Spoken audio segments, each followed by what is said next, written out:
Cabang keempat Sweet Pudding hadir di Jalan Ratulangi, Makassar. Sweet Pudding, merek yang terkenal dengan hidangan pencuci mulutnya, kini resmi membuka cabang keempat di Jalan Dr. Sem Ratulangi, Makassar, tepatnya di samping Kue Tampah dan Bolu Rampah.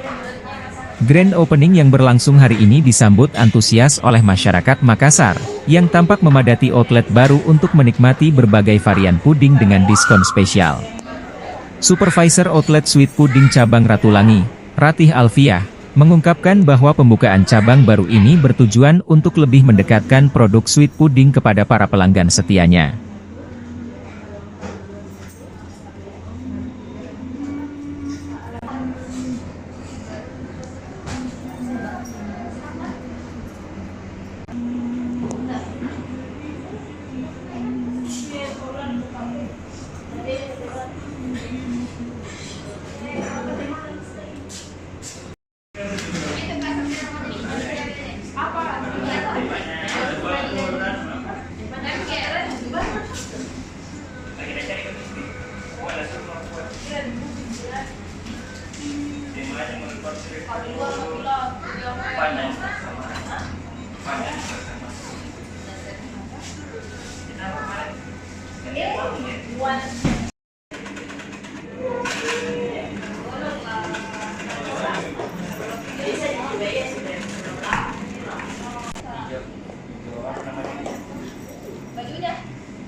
Download Tribun X sekarang, menghadirkan lokal menjadi Indonesia.